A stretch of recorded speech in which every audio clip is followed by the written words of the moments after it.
Welcome back to my channel. I'm Lee Johnson, and well, if this is the first time you're here, welcome to the channel.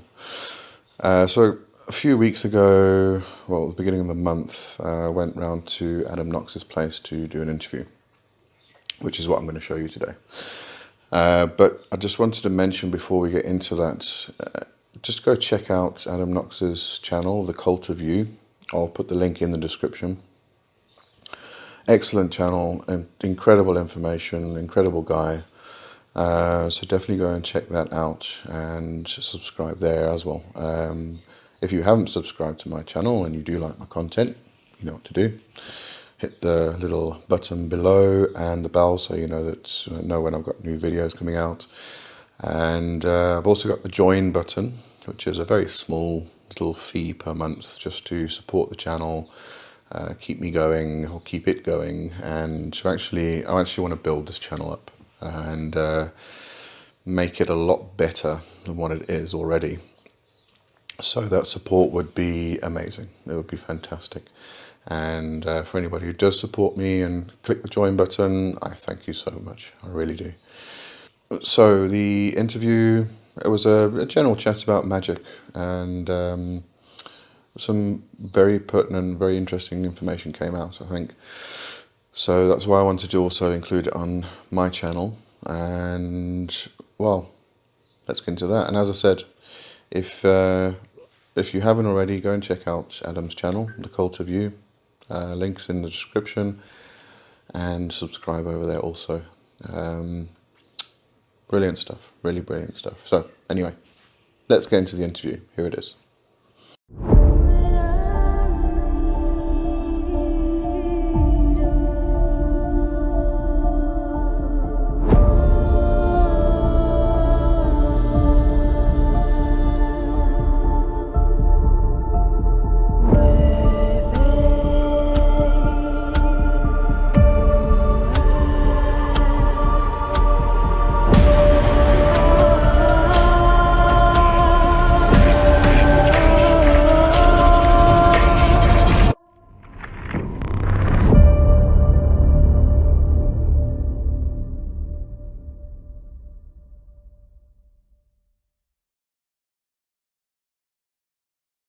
Lee, welcome to the Cult of You. Thank you very much. Nice to be here. Yeah, finally got you on the show. You and I have been chatting for a while to kind of get connected and have a conversation like this. Yeah, it's been, what, 3 months? Yeah, slow progress. You know, we finally got it made. Like, I love the channel. Your show's been growing quite a lot since we met. Yeah, thanks. Yeah, so a massive kind of growth. But I mean, you do great work. And I mean, you teach a lot of really interesting subjects and stuff like that. Let's get things on the roll directly so we don't keep people waiting. What do you think is a good starting point for somebody on this path? Total beginner, start with meditation, breath work, and energy work. So those are complete courses. You know? I know. So you want to break that down a little bit more, maybe kind of talk about what are some core ideas and also why those things. Meditation, to begin with, it allows you to, well, really get out of your own space. But it quiets the mind as well. Brings you into a state that you can experience trance. So all of those things that you're going to lead up to, they are vital. Well, meditation is vital for that. You know, we go through our day, we're busy. We can't experience trance. We can't experience a quiet mind or a peaceful mind. The head's just buzzing the whole time. So meditation is very important. It quiets the mind. You also become the observer. So you can remove yourself from yourself and you can watch, you know, what you're experiencing, what you are feeling, and all those things. So when you get into magic later, it becomes a lot easier because, you know, we're going to start pushing against ourselves to try and do the magic, but because we get desperate. But if we can remove ourselves and observe, then we can do the magic a lot easier. But also trance work. When you start working with trance, you're going to have to understand what it feels like. Somebody can try and explain it to you, but it's never good enough. From a light trance to a medium trance to a deep trance is very different, and you can get into a very easy light trance through meditation, just meditation. Okay. You mean I can't just, offer some blood to a spirit and I'm going to have all my wishes come true? No, definitely not. Really? No, really? No. Oh. It's a lot different to that. So what do you say about people that have that delusion? Because you've always got that, it's so popular in movies, and every now and again you see the crime unit going on because of some idiot out there that is convinced in their head they need to sacrifice 14 virgins and 17 monkeys in order to appease some demon who's going to suddenly give them the lotto or $1 million or whatever it is. What's your statement about things like that? You're an experienced demonolator and occultist. Mm-hmm. What do you say when you get confronted with that idea or that thought? Firstly, the demons, they don't just give you things. Mm-hmm. They want you to become stronger. They want you to become more independent. They want you to develop yourself. Mm. So if you ask a demon to give you X, Y, and Z, they're not going to go, well, here you go, here it is. What often happens is that a lot of people try and get in contact with a demon or a spirit in general, really.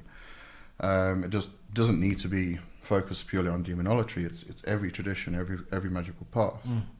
Crazy comes in all forms. Yes, but they try to contact the spirit. They haven't learned discernment. Mm. So an entity comes along and it says, "I am the spirit you're trying to communicate with," and they believe it straight away. And it's if it's not the spirit you want to communicate with, it's usually an astral parasite or an other. That astral parasite will start giving you things. It will start gaining trust, making you think that it is actually the spirit. But what happens then is that it starts to ask you to do things that you're not quite comfortable with. It might ask you to hurt yourself, hurt others, go and rob a bank. Sacrifice 14 virgins and 20 monkeys. In that order. In that order, yes. But this is a clear example of if somebody was a narcissist in real life and a psychopath, because they now suddenly passed over doesn't suddenly fix their narcissism. They were an entity or an individual addicted to crack and heroin. When they go over, they're still they're experiencing that karma. It's still a bit of a healing process that needs to happen, and this can be a parasite. Again, it depends. I think it depends on what tradition or person you speak to. Actually, a lot of people, some people will say that an ancestor, a dead person, can come back and attach itself as a parasite. There are situations in my healing practice that I've come across where a loved one will pass on, and because they have become so attached to the person, or even the place, but it's usually the person, they actually energetically attach to the person. It's usually up their central nervous system. Yeah. So the person starts experiencing back pain, headaches, and things like that. Interesting. But it's just a case of they don't want to move on. They are so attached because they're so worried about this person. This is actually also quite common with people that are, if somebody has passed over and the family doesn't want to let go. Yeah. That attachment keeps that spirit also in the environment. Hence why release work is so important to do. Yeah. So your advice. So you mentioned the meditation. You really pointed out as well that this helps to cultivate the discernment, and kind of not being that attached to your kind of views because you're getting that perspective. What is the key here? How do we protect ourselves then from parasites when we're doing this type of work? It is about discernment. So, as I said, a parasite. When I speak about parasite, it's usually like a lower energy entity. It's not the same. When I speak of a demon, it's a divine intelligence. So about that, because most people that are listening to our show they're in the path. It's very rare that a complete neophyte is watching a show like this, but it is possible. And they may have that left hand, right hand mentality that, God and the devil still kind of looming in the back of their heads. What do you mean by a demon is a divine intelligence? Well, the modern English word demon, Western society has told us is evil, actually originates from the Greek and the Latin, daemon. And that's it's got various interpretations, translations, but it's tutelary spirit, guide, guardian, that type of thing. So in traditional demonolatry, we speak about demons being divine intelligences. Yes. But a divine intelligence isn't just what I refer to as a demon. That's a specific pantheon of spirits that I work with. It can be an angel, a fae. It can be a god or goddess from a different pantheon, the Nordic pantheon, the Greek pantheon, whatever it is. They're all divine intelligences. It's just in demonolatry, we specifically work with a set of spirits which are good for us. So when you say a set of spirits, because this is now... So we take that beginner, that person that comes into this path, and they're starting to work through this practice. They're starting to do the meditation. They're starting doing some basic energy work, which can come in many forms, which I'll ask you about and we'll discuss a little bit more. But now they begin this journey, and they're starting to recognize that they're conjuring entities, or they're starting to call, or they're working through some random grimoire, some book that they found, and they're picking up an entity, and they're recognizing that the patterns or the things that are coming from this do not improve their life. Maybe it improves their life for a little bit, but then there's this cost, and they're never really getting to the goal that they actually wanted. There's always something kind of in the way. So they recognize that this may be a parasite, and they start doing the inner kind of work around this experience. So this now opens this individual up to a lot of things. Maybe they're fearful, they don't really know what to do, because this can kind of speak a lot into their minds. But at the same time, now they're doing some research. They're learning about more entities, they're learning about more things, and they want to start exploring things like astral projection. They want to start exploring deeper into the craft. They're afraid. What do they do?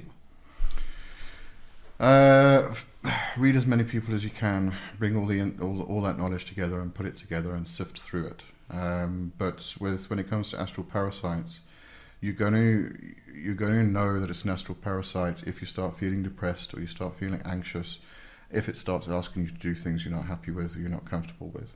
I say that, and it depends what spirit you're working with. I mean, if you start working with Mammon to create an empire, he comes along with some strange requests sometimes. And if you do them, you understand why. But when I speak about a parasite, it could be harming yourself, or stealing something, or something that is so beyond what you would consider to be normal, that it's not that demon that's asking you. It's an astral parasite, and that thing attaches to you, and it gives you something, and then it starts making you depressed. It gives you something, starts making you depressed. And that whole depression, the anxiety, the fear, and everything else, that's what it feeds on. It becomes stronger. Its attachment grows. But because it's giving you things every now and again, you feel that it is something that's positive. And you continue with that entity, that astral parasite, and you continue working with it. Get stuck in that kind of loop. Yeah. And what's the key principle to breaking out of the loop? I like to consider all of these things in the same way I would with normal human relationships. So if you're in a toxic relationship, the first thing you need to do is actually realize that it's a toxic relationship. Start recognizing the patterns, and if you are, a lot of us get into these relationships, and they're often codependent, and one person hits, the other person hits back, and this becomes the relationship that happens. But you're getting something. And because you're getting something, you don't want to release it. But you've got to go beyond that. It's about self-love, about loving yourself, rather than all the negativity you're actually getting. Because it's very much this pain. So this pain and pleasure, you're kind of in the cycle. Because it is the driving force behind a lot of human behavior. So it's what the identity is kind of built on. So this is what creates that attachment, essentially, in the first place. It makes sense. It's also kind of the same. It's typically an abusive relationship, really, that you're in, that you got to get out of. So you need to start practicing some self-love. But self-love again is another one of these bigger kind of subjects. It is, but I mean, the whole thing is, I think, is recognizing that it's a toxic relationship to begin with. Once you can recognize it and you can understand that it is, and how it's actually affecting you and how it's actually holding you back. Because these relationships with an astral parasite, it does hold you back. As I said, you're getting a little bit, but then you get depressed. Yes. You get fearful. So it keeps pulling you back the whole time.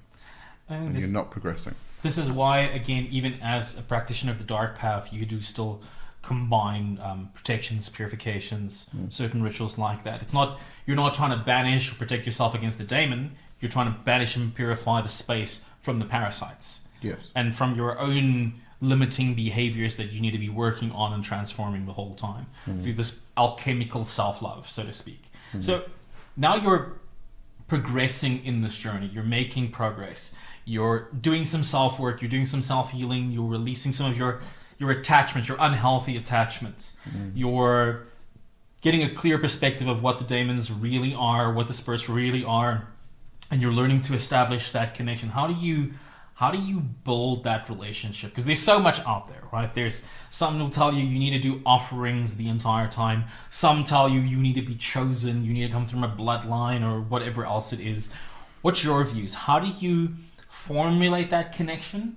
And how do you understand it? Because the communication, according to Hollywood, is suddenly there's 3 taps at your door and the devil's standing there offering orgies and money, you know. Wow. In that case, sign me up. Yeah. But what is the reality? I think it does differ for everybody slightly. You know, everybody has their personal experiences. For me, I have my matron and patron, that's Hekate and Pan. Nice combo. And they kind of sit in the background and they guide. When I need to go in a particular direction or I need something in my life, they'll kind of pick one out and go, here you go, we'll work with this one. Okay. So, but then creating those connections, you know, with Hekate and Pan, I do a red meal every month with them, which is it's kind of it's an offering, but it's also a combination of. Take me even back further before we even kind of, because that's interesting, that's very juicy. But how'd those connections even begin? How'd the connection with Hekate even begin? Was this did you make that choice? Did you start getting dreams? You know, did you get the knock on the door with, you know? Was it my choice? No. No. With Pan, it was quite simple. That goes back years. It was just, he kind of bled into my life.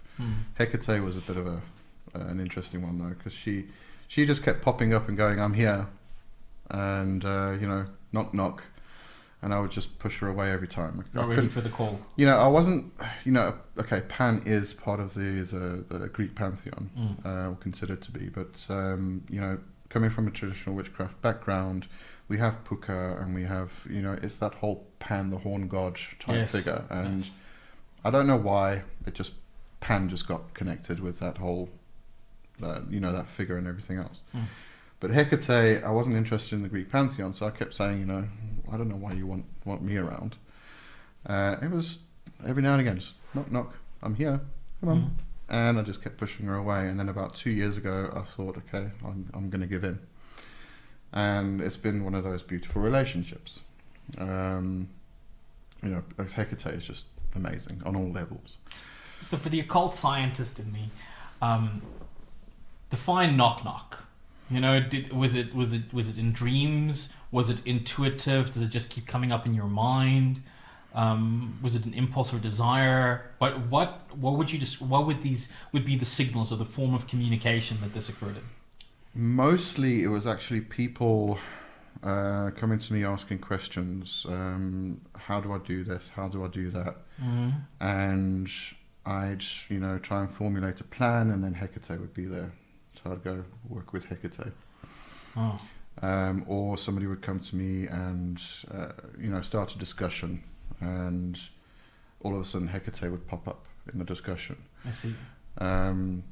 It was just, you know, these things do happen through discussions and everything else. You know, spirits come up and... It's constant enough to notice the pattern. Yeah, it's one of those things where it's not just a discussion, it's this thing that's just sitting there saying, notice me.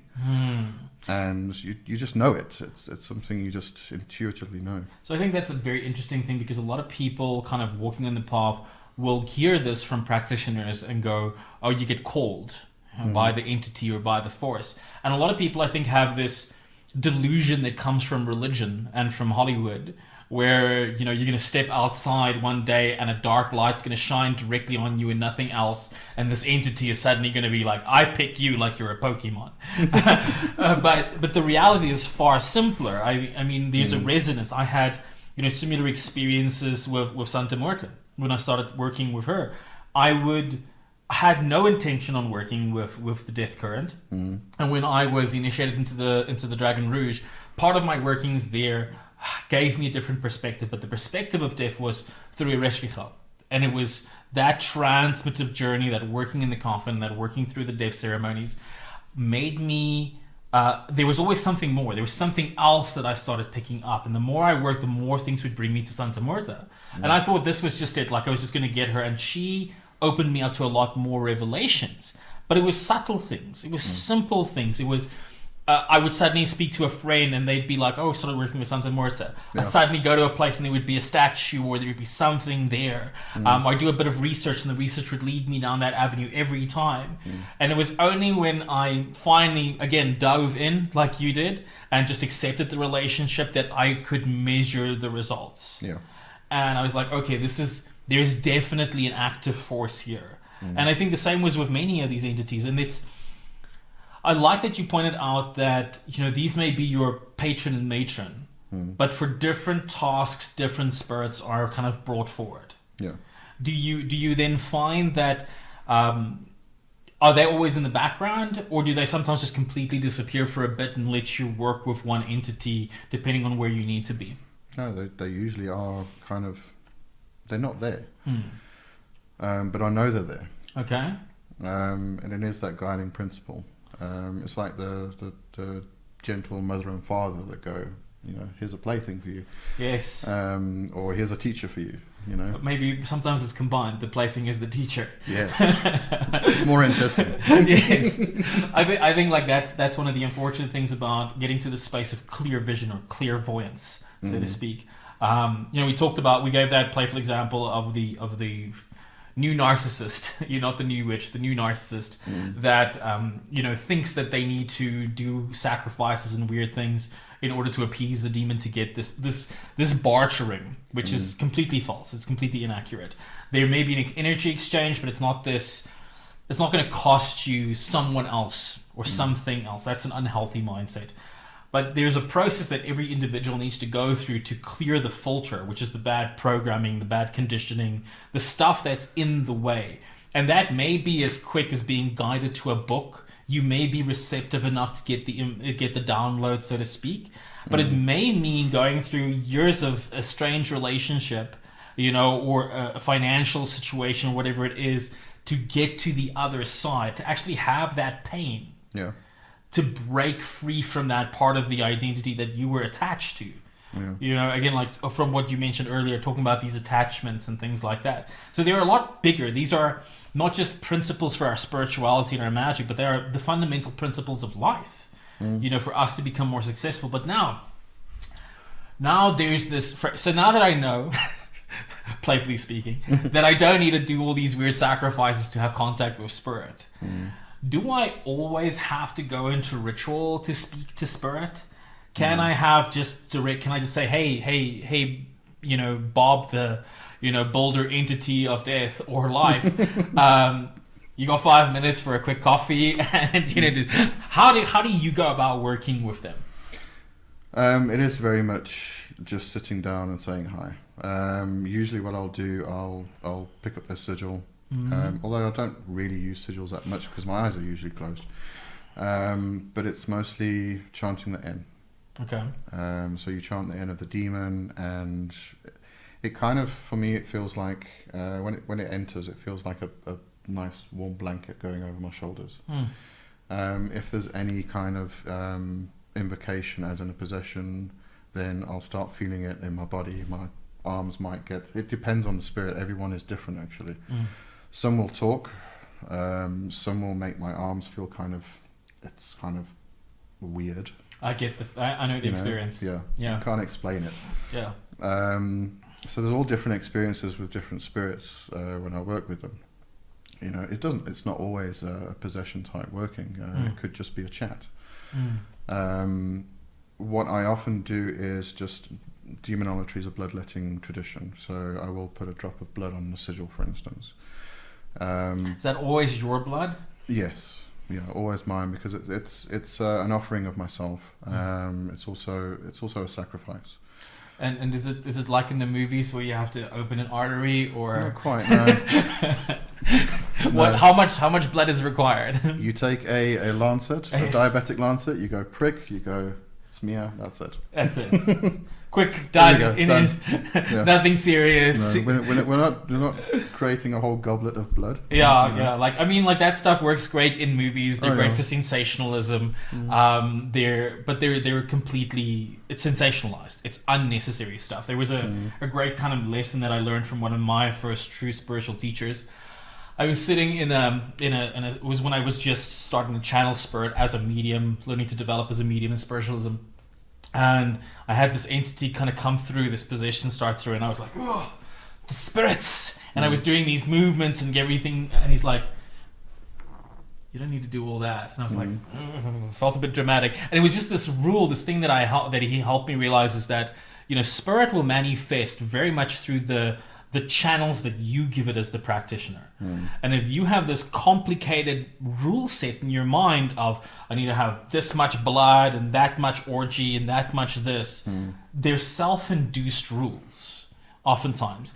And you can have the dramatic convulsions if you want to, if that works for you. I actually usually do, yeah. Yeah, or you can have it in a completely... Not one or the other is right or wrong. No. It's a personal preference, and that's what needs to be recognized. I've had entities that threw my body over a room at one point in my development.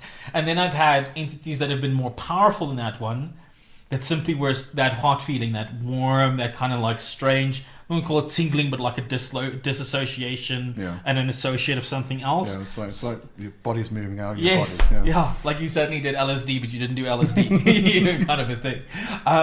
That genuine shift. And they've just been where you feel like you're almost in another body.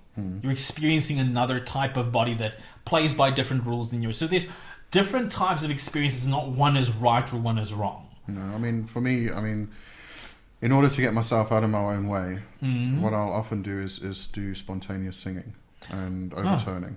So I'll start with that, and then there's something happens that I can't quite explain. Yes. There's this, it's almost like a primal voice that comes out of me. Okay, it's almost like a connection to my primal self, and it's this growling and this, it just sounds absolutely weird. Then what happens is, then, you know, if it is a possession, and when I say possession, I mean, we're not talking about the movie type possession. Yeah, this is not the Emily Rose. It's more of a channeling, a mediumship type thing. But I think everybody gets a bit tied up, or a bit bogged down with all the terminology and stuff. Yes. But then what happens is, then it can come through because I've kind of moved myself out of myself. I've got into that primal state. Yeah, that's a key idea that you just touched on there. You've gotten yourself out of the way. Yes. And however that has to happen works fine. Whether you're doing the kind of dramatic dance, spontaneous dancing is fantastic. Yes, very effective. And say the work, Yeah, still used in voodoo and many other practices. The spontaneous screaming, the primal scream. There's an entire practice of therapy based around primal scream. The use of alcohol or intoxicants, the use of sex, the use of violence, even in certain traditions. Not one is right or wrong. They all still achieve the goal. The question is, what do you... Because there's two things happening, right? It's the entering of trance and the raising of energy. Yeah. And the disassociation of self. The current personality, because that's what puts you in that portion of the brain, the corpus callosum, which kind of opens you up to the spiritual communication. Again, you know, I talk about this often. Joe Dispenza quotes that the neocortex calculates the cerebellum calculates 400 billion bits of information, yet our neocortex only processes about 2,000 of that. So we need to kind of shine that light out of the survival instincts of the typical Maslowian self and look into the unknown and the undefined and completely become obsessed with this new place before we can... And that's the crossing of the veil, really. in many ways. I don't know what your thoughts are on that. Yeah, so if my neck is shaking, it's because there's a lot of energy in this plane. It kind of goes up there. Sorry, I lost you for a bit there. No, so I mean, this is actually quite an interesting thing, because the most of the times that, for those of you watching, this is our second take at this one, because there's been so much interesting energy activity. We've had everything from malfunctioning equipment to candles doing strange things to energetic manifestations. So unfortunately, you're only getting like second part of the piece. For those that are on your Patreon, they'll be getting like maybe some behind the scenes bonus stuff. That's but yeah, a very interesting experience, and I fully get you. And lots of times when I'm talking to you, I find myself slipping into the trance as well. There was one point where we were talking, I felt an entity shift between the two of us. I was like, interesting. Yes. So let's kind of, we're going to come back to that, but first I want you to quickly just tell me about your book. When was this written? Because you redid this cover recently, didn't you? Yeah. Originally this was written 11 years ago, if I remember correctly. Wow. So what I did, I actually went through it again. Just making sure all the information, because over 11 years, you learn new things and things change. My The Cult System is a remake of a course that I taught called The Secret Science 20 years ago. Yeah, exactly. Yeah. So I did go through this. This is very basic. It's kind of your opening chapter, your opening scene. So this was actually written for people who are completely new and they're coming into occultism. So especially what was mentioned earlier regarding the kind of discussion points. If you are a beginner, along with meditation, energy work, here's a good pickup, especially if you're looking to get into the craft. Yeah. So what I tried to do in this book is to bring as many different concepts into one space. So you've got some ceremonial, you've got some witchcraft, you've got some Wicca, you've got some shamanism. So I tried to bring it all into one space, and where I could was to explain, like the pentagram and the hexagram, for instance, I explained it from different perspectives. So somebody who is new, who is trying to find their way, find their path, and it can be overwhelming. I mean, there's so many different traditions and magical paths out there. They can read through it, and then, this was the intention, read through it, and the bits that they feel most connected to, they can then go in that direction. So if they're more connected to the ceremonial and thelema and Crowley and things like that, they can go in that direction. Yes. If it's more witchcraft and that's a bit too complicated for them, go in that direction. I find that that's kind of a natural progression, though. At least it's been for myself and for many other practitioners that I've worked with, has been this idea of you kind of first get a bit of a lay of the land, and then you find whether it's a tradition or a pantheon or an entity, and you tend to dedicate yourself in a form of bhakti yoga almost for a certain period of time. And then you start to see the overlap between that view, God, tradition, and others. And ultimately, as a practitioner of the occult, you ultimately start studying pretty much everything, right? You end up from business to psychology to behavioral science to quantum mechanics to every form of witchcraft and magic under the sun in spiritual traditions, because you kind of become obsessed a little bit with the interplay, the connection, the true history, the real secret behind that. And I think that's kind of what happens. There's breaking away from your limited perception of reality by adopting a new model of reality, pushing that to its extent, to its extreme, and then recognizing the parts that work in other systems that are the same without being biased to one. And you may evolve and find yourself connecting to another one. And I think, love is the law. Like the identity attaches through love.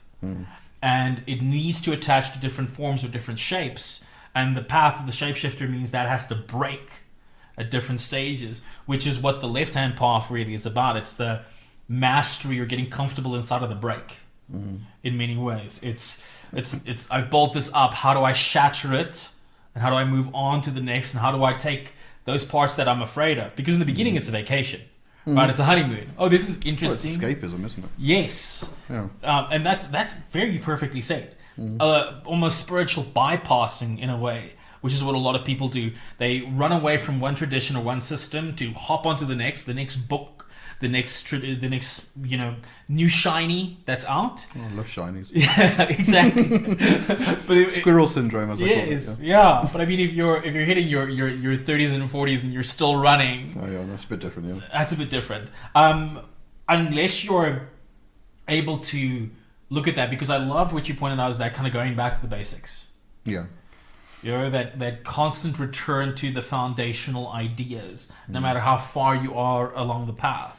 Well, I find that a lot of people, when they've been practicing for many, many years, and a newbie comes along, and a lot of people will go away and study. Yes, you need to study. You need to find out, what's going on, and come back with some more defined questions. But at the same time, it's that kind of, go away. You're below me. You're beneath me, because they've gotten to this level, Yes. where they're everything. Yeah.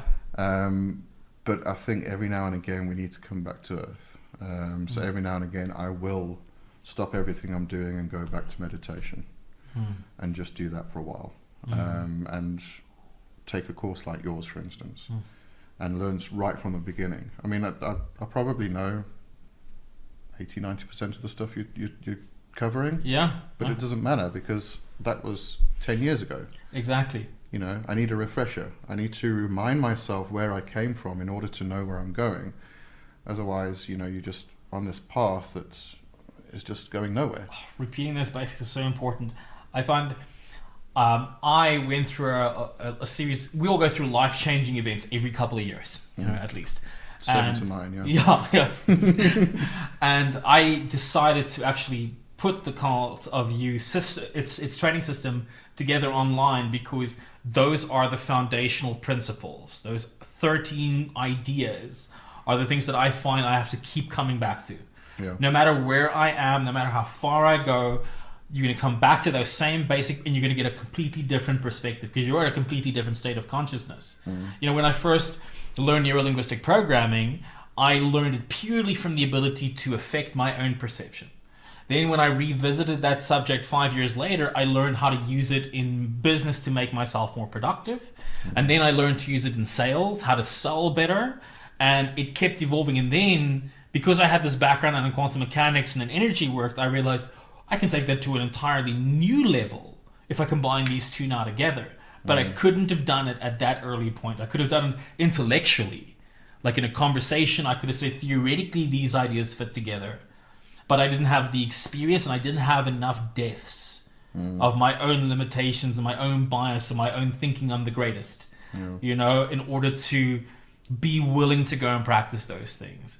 And I like that, because I always say that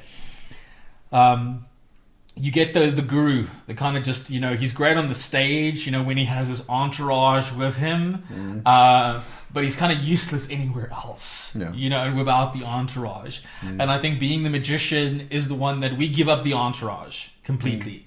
You have to put yourself in the crucible and constantly go through that transmutation. But, this is a very interesting kind of piece. Let's talk a little bit of magic. Okay.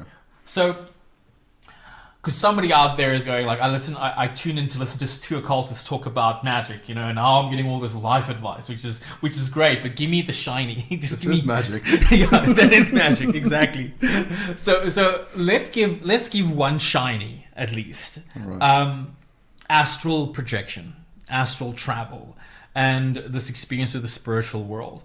There's oftentimes this perception that seems very completely mystical when we read it in books.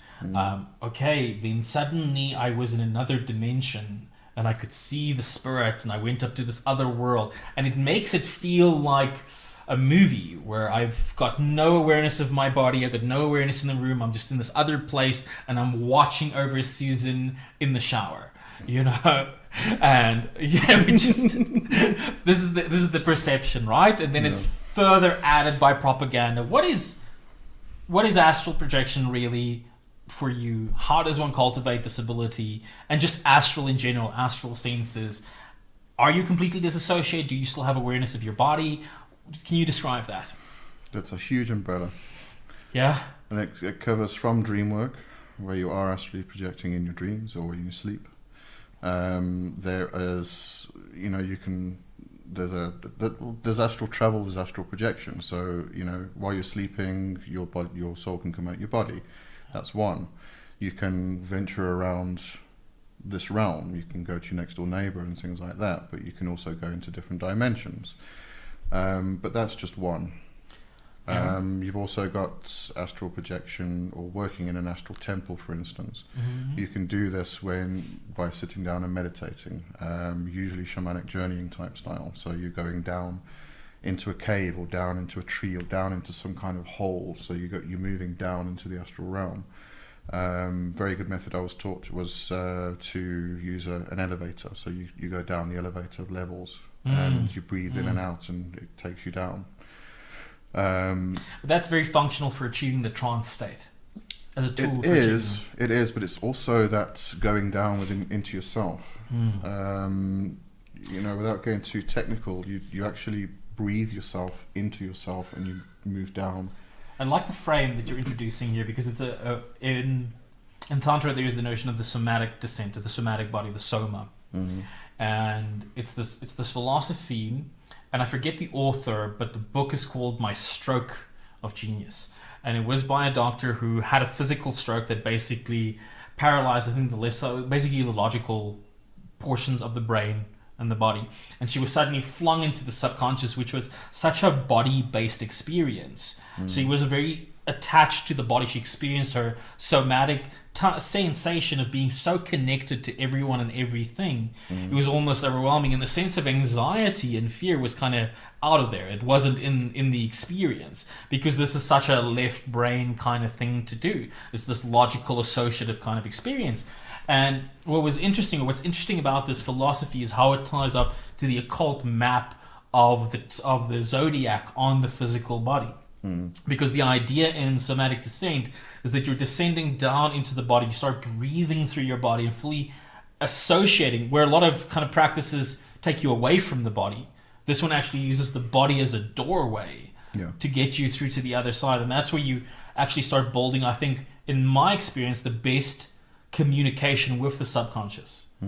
And opening that doorway. Is that been your experience, or is that one aspect of a doorway to travel? That's difficult, because I think it all comes together at the end of the day. I mean, if you are sitting down using a tarot card as a doorway, you kind of imagine yourself standing up and you walk through the doorway. But at some point you're going to move down.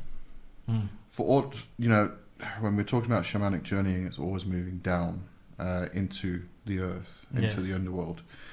You never seem to move upwards. Even if you go into the upper world, you still move down, in my experience anyway. And that, I think, if you're imagining yourself standing up from where you're sitting and moving into a space, at the same time you're still going into yourself. I think it to me boils down to the symbolism of the tradition that you tend to adopt, because the same patterns exist in everyone. They may be defined differently. I remember years ago just looking at old traditional manifestation techniques, and one of the manifestation techniques was you did all this work, you focused on the energy, the symbol, brought it up the chakras, and then you imagined it going up and being taken by the hand of God or the hand of the divine. Either way, you're representing releasing in some way, shape, or form. Whether you did it that way, or you just let your body go into convulsion, or you had an orgasm, or whatever it is, the principle was still the same. The symbolism was different. And it was based upon the narrative of whatever tradition that you were in. And I find the same thing here, because whether the symbolism of going down has always been deeply associated to us with the subconscious and the unconscious. That going outside of the conscious domain. And I think this is also why a lot of left-hand path practices feel more effective. Because you're going deeper into the darkness. You're going deeper into that shadow dimension. And it's more natural in a certain way for the brain than to hallucinate light. Because the hallucination of light and the dynamic upward experiences require you to already be in a state of trance. They require you to already be slightly disassociated from your body and more associated to the imagination. And you're technically still doing the same thing.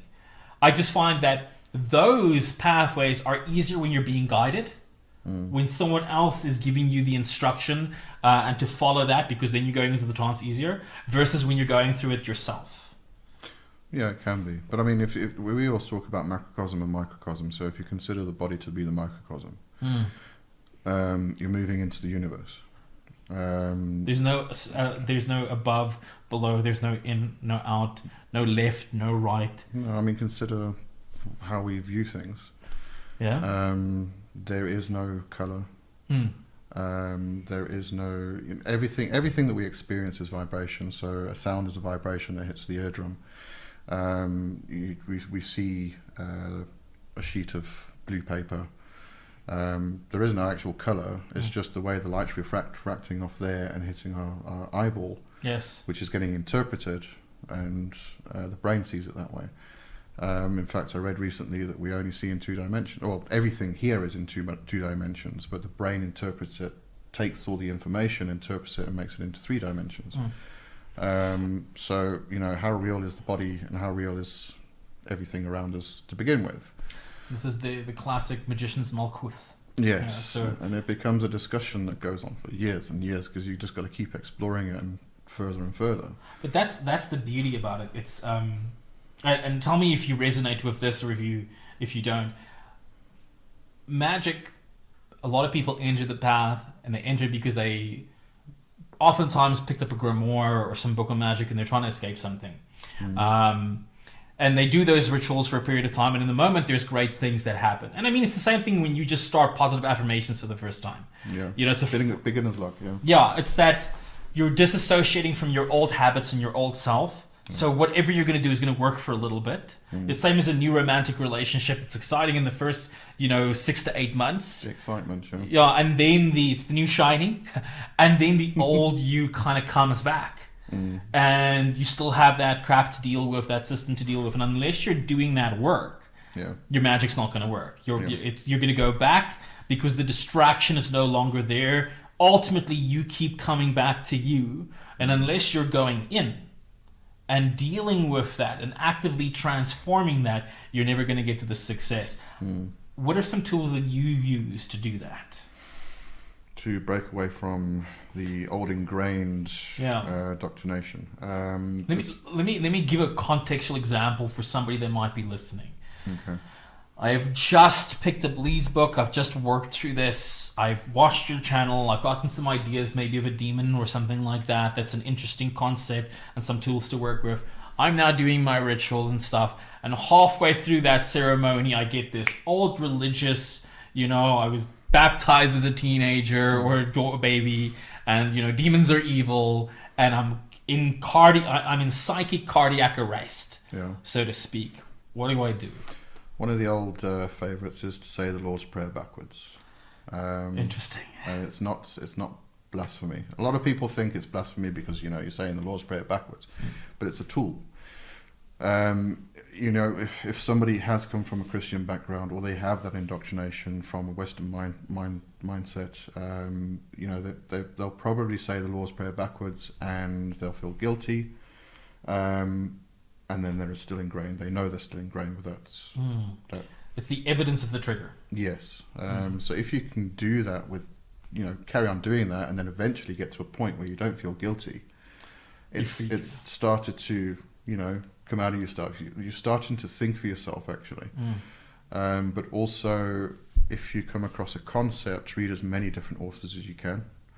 And put them all together. Don't just go with one person and that's it. That's your path. That's what you're going to follow, because everybody has a different perception, different idea. Those are 2 golden pomegranates, if I can put it as such.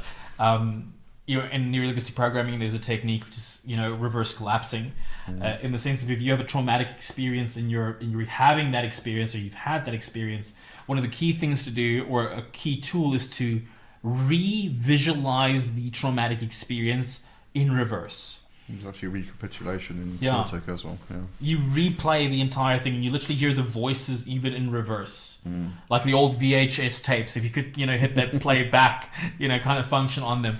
And what happens in the brain is it physically collapses the neural associations you have. And this is another tool. This is, instead of the visualization, it's an audio signal. So you're using technically the same instrument on the brain or another instrument that accomplishes the same thing, and collapsing old neural networks, because that's what it is. Those are all trees of life. They're old neural networks that are not serving the construction of your new self, your true self. That actually gives me an interesting kind of question: is this philosophy of the higher self or the true self? Because especially Eastern traditions and New Age gurus are always like, you find your true self. What's your view on that? Do you believe there is a true self to be found, or as I like to say it, that the true self is to be defined? I think there is. I mean, I did the Abramelin thing. Abramelin, however we say it. Oh, there's those nice long rituals that Crowley decided to have them made instead. Yeah. So I went through that whole thing and did actually meet an entity which was my higher self. That's interesting. Got the name, all of it. Did you do the full isolation for the entire period, or were you still, because there's many stages on how to do the Abramelin ceremony? Yeah. How was did you fully disassociate? Were you still partly integrated in society? It was integrated in society. I mean, I had to go to work, I had to make money, but at the same time, I would do the rituals. Every day I would do the morning ritual, I would do the evening ritual. When it got to 3 rituals a day, I would kind of fudge it a little bit. Yes. Originally, I actually did it twice. The first time it failed. Oh, wow. Because I was... it can fail many times, actually. But the first time I was still very pagan in that thinking. And I was trying to take all of it and convert it into pagan ideologies. I see. It didn't quite work. Yeah. Then after I studied more on Kabbalah and things like that, then I was able to, bring that ideology into that whole process. But when it comes to the higher self and all of these things, Jason Miller actually has a very interesting book, which is a collaboration of a lot of different authors with their viewpoints. And one thing that becomes apparent in there is that all you have to do really is just sit down every day and just ask, pray. Just try and communicate with this higher self. Just every day, just do the prayer. And for some people, it can happen in 1 second. For other people, it can take 20 years. Yes.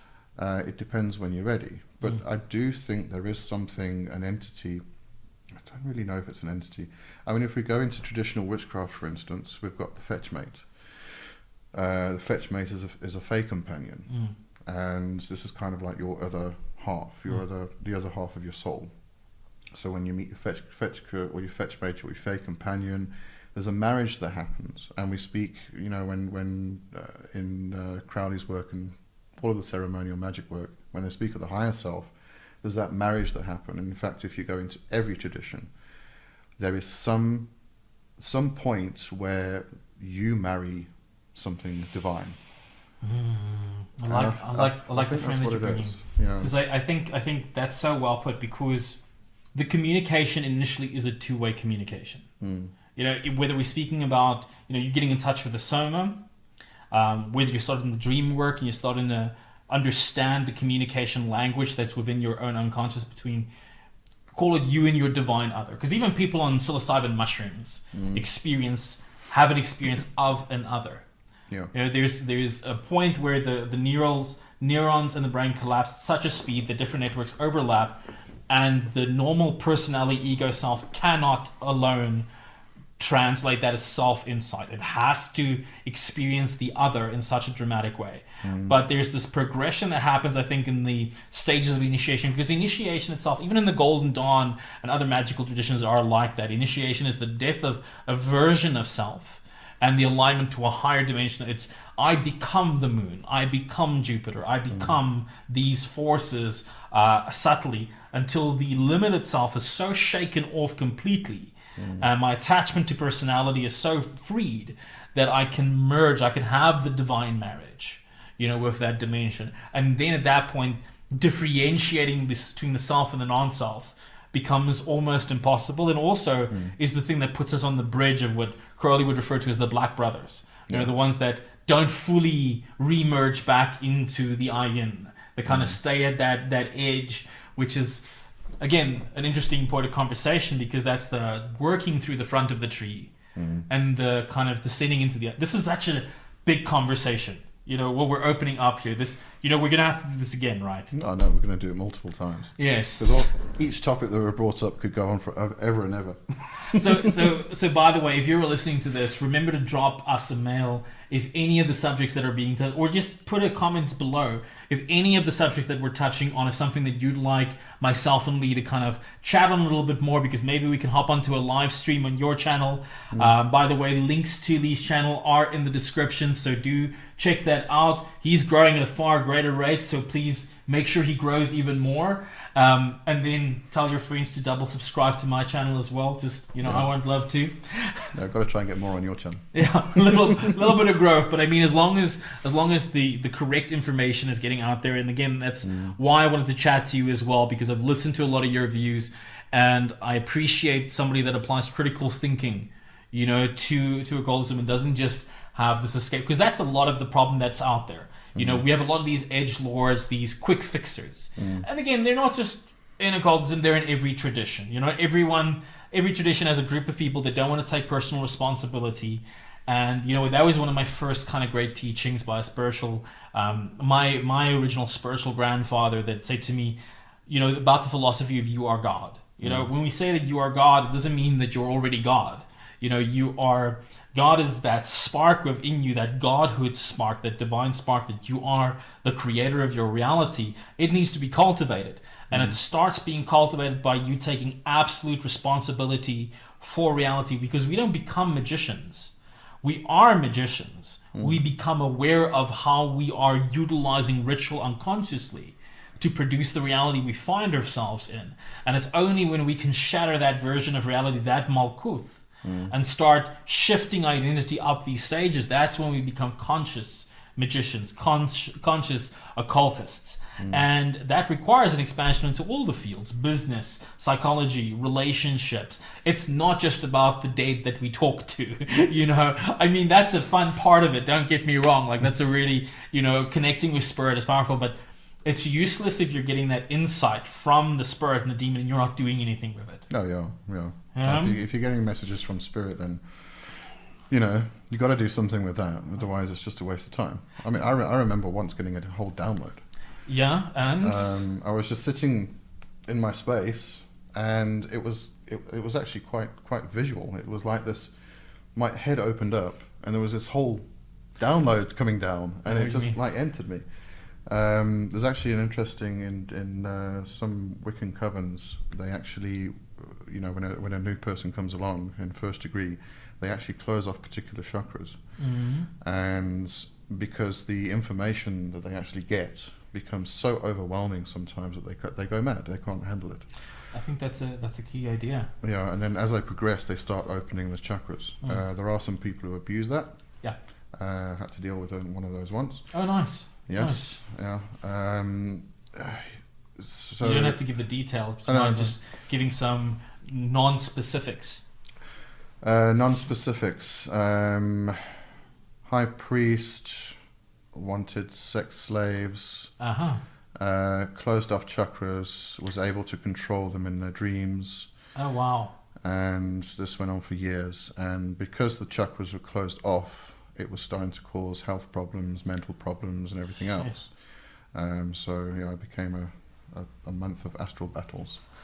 Nice. Well, good fighting the good fight. I mean, that's it. You get people that enter this path, and you can develop a lot of the abilities without actually doing a lot of the inner work. In many cases. In fact, myself and a fellow practitioner had a conversation recently about certain members of the light kind of side order that are right now actively stopping people progressing up the ascension ladder, because they want to keep that parasitic control to certain degrees. And it's I'm not going to mention names in the show, it's a very, very well-known alchemist in the right-hand path.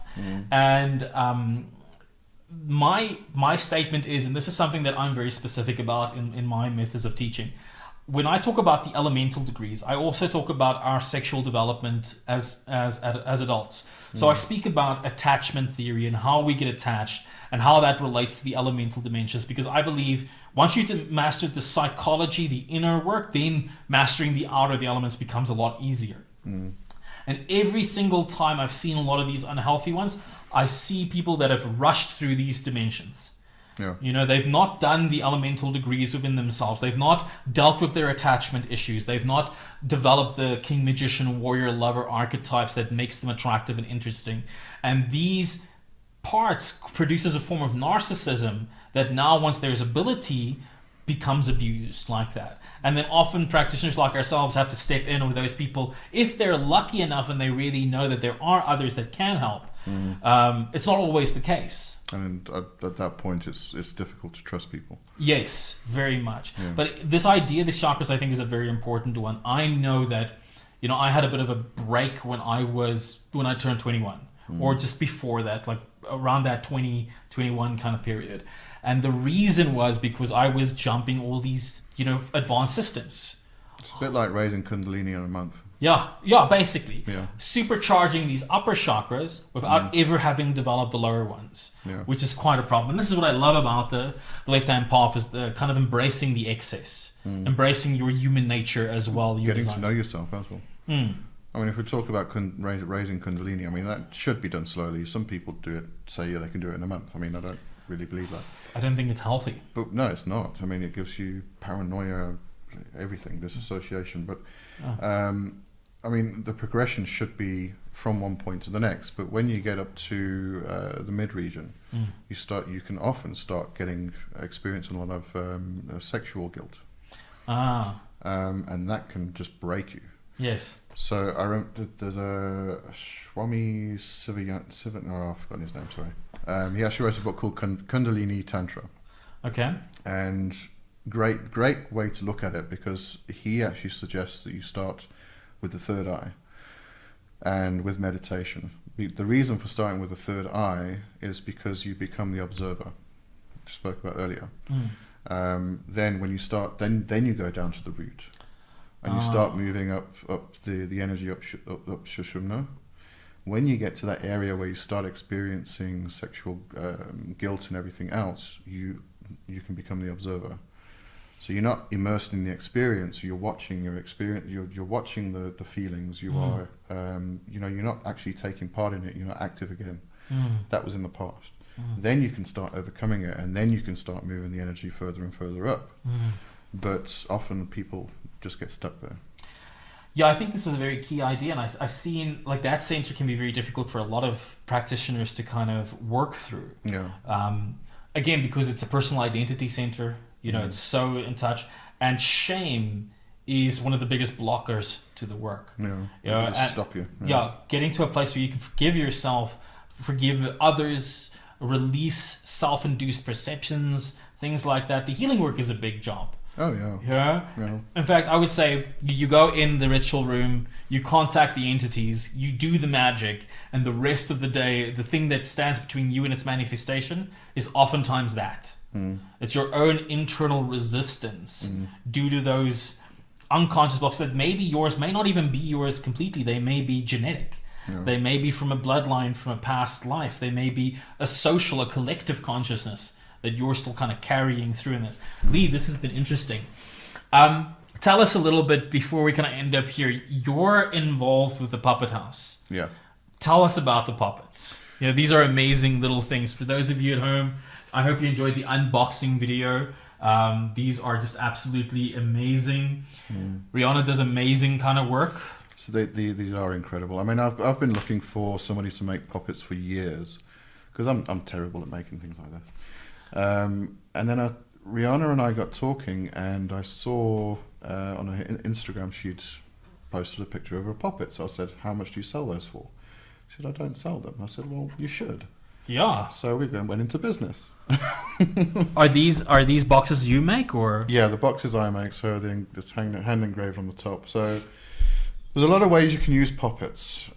One interesting way that I like, which not many people seem to mention, is that a puppet can house a servitor. Yes. I mean, it is the whole principle, really. So, you speak to your puppet, it becomes the person you're actually identifying it with. So whether it's yourself or somebody else.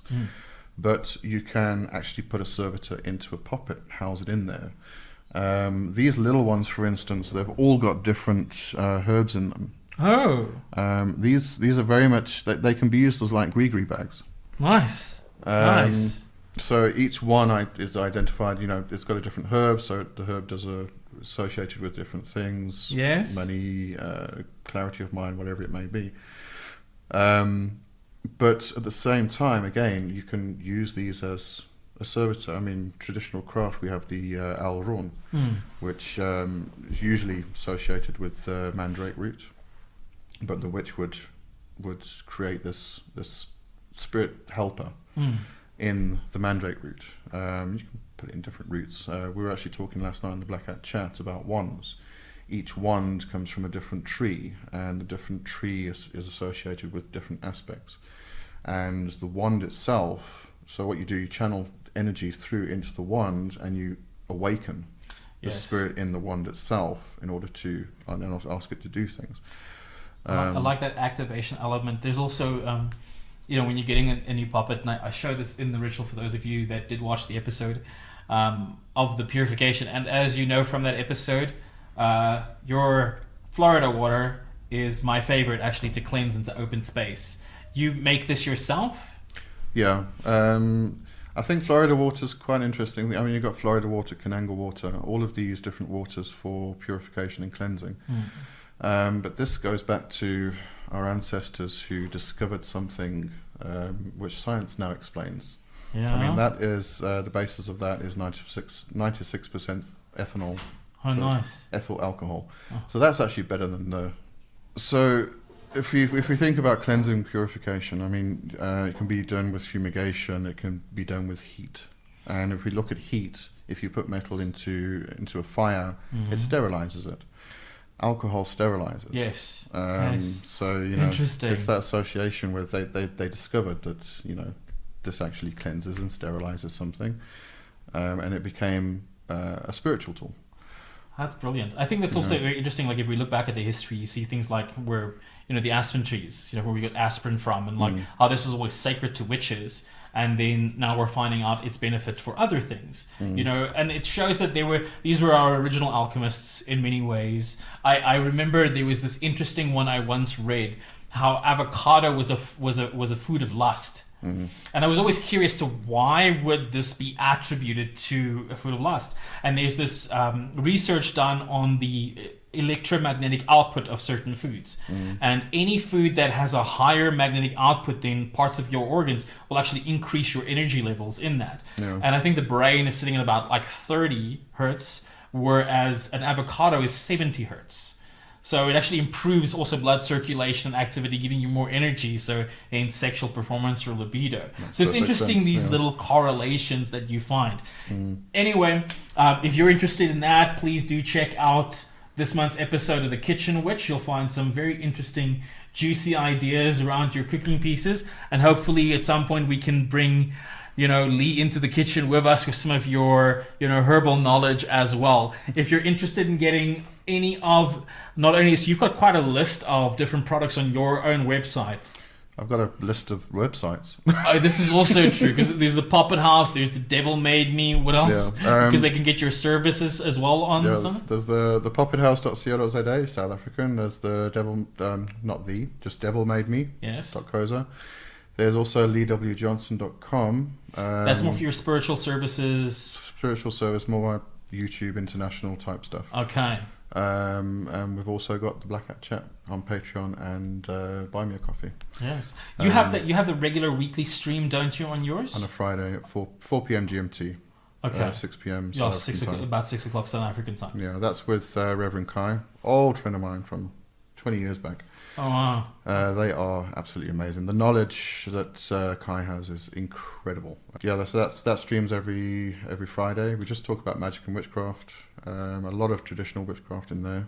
Okay. On Patreon and Buy Me a Coffee, we're now doing tiers. So Kai is doing a tarot and cartomancy course. I'm doing a demonolatry course. Oh, interesting. Yeah. Oh, interesting. That should be quite fascinating. Well, you've gotten some chance to learn a little bit more about Lee and his ideas. So do pop on there, give it a like and subscribe. All those links are in the description. And if you've got any questions for Lee, either pop onto his channel or drop us a message at info@thecult.co.za or just a comment. and we'll make sure we get a little bit of a conversation going. Also, Lee's very active you've got a Facebook group as well for your Wildwood Temple, yeah. Wildwood Temple. That will also be in the link. Otherwise, feel free to pop us a question in the Witches of South Africa. We're all basically very active there to support the South African community. Lee, it's been absolutely fantastic having you. Thank you. Look forward to seeing you again. Great discussion.